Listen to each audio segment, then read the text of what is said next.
لكن نحن بنقول انه المستوى المعيشي للمواطن السوداني ارتفع. كم سوداني كان ماشي برجيله ولا راكب دفارات ولا عنده عربيه؟ كم مواطن كان عنده تلفون زمان وكم لقى كم واحد عنده تلفون؟ لو مسكنا فقط الناس، كم عدد الطلاب في المدارس الخاصه يا عبد الرغيف في الخرطوم؟ يا جماعه عدد الطلاب في المدارس الخاصه في الخرطوم اكثر من عدد الطلاب في المدارس الحكوميه. في اسره فقيره محتاجه ما عندها رزق اليوم بتقول طلب ابنها لمدرسه خاصه، لو قالوا لا مدرسه الحكومه كعبه، النتيجه ولكم سؤال موجوده، النتيجه بتاعت المدارس الحكوميه متقدمه على المدارس الخاصه. اذا تحدثوا عن بيئه المدارس الحكوميه، نعم البيئه ليست بيئه مثاليه، لكن في مدارس خاصه قاعده في بيوت مهما كانت الحال البيئه المدرسيه افضل منها. كم الناس الان بيمشوا اجازات يسووا اولادهم اجازات خارج السودان؟ كم الناس الان بنوا بيوتهم كان جاموس والان ضوابط؟ يا جماعه انا حتى بتكلم حتى الدافوري اللي بنلعب في الحواري الان بقى في ملاعب خماسيه.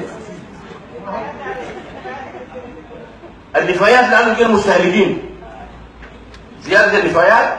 زمان النفايات شنو يا جماعه؟ زمان الحاجه قفه، الناس لا يحسوا كده عن قفه الملاح. القفه دي شوف خضار الملاح.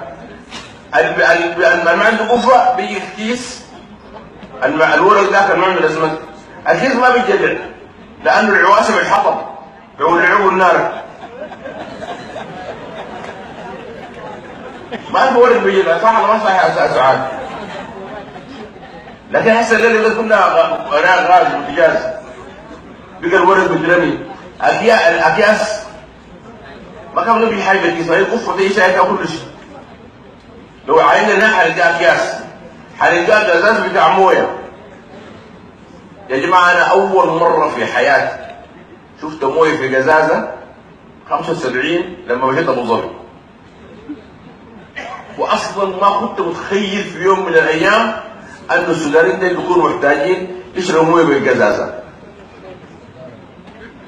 هسه ليه في كم واحد يفتح الماسوره يشرب منها؟ في كم واحد اللي ممكن يمشي المويه من البير يشرب منها؟ حسب اللي عنده بير واللي عنده حفير واللي عنده جدول وانا دائما بحكي للناس لما احنا جايين عشان نرفض الشغلانه بتاعتنا. انا كنت جاي من المجد، بدأنا في بابانوسه، من بابانوسه راكبين عربات جايين في الطريق، الدنيا كانت بشاش. قدامنا في درب العربيه عاد شويه مويه، تخيل المويه في درب العربيه مويه فيها طمله زي المدينه، البنات تغيفن في المويه من درب العربات.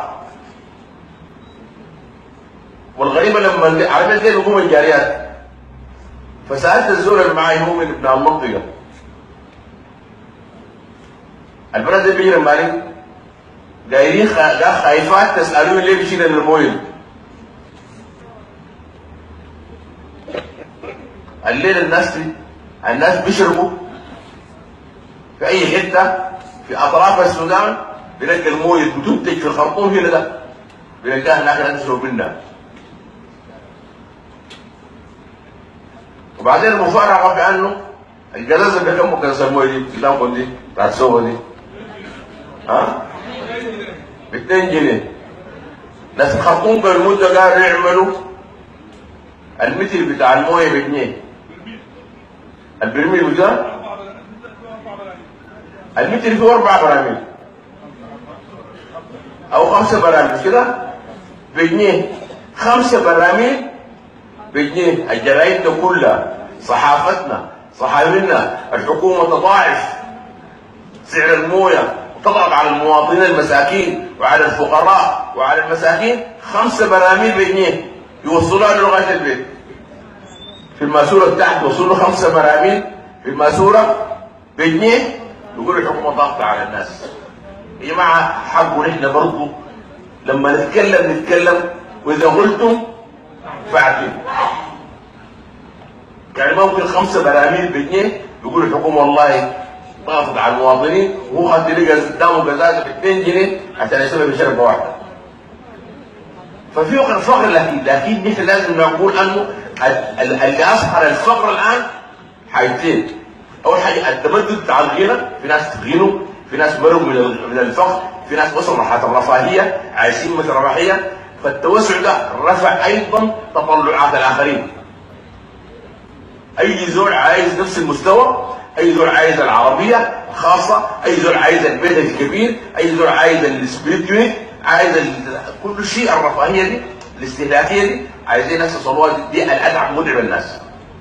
لكن ما ممكن احنا نقول انه الناس اللي كانت في 69 89 واللي احنا عملنا 11 سلعه في البطاقه التموينيه عشان ندي الناس بالوقيه سكر بالوقيه، ولا نقول الناس افقرت الناس واتعبت الناس.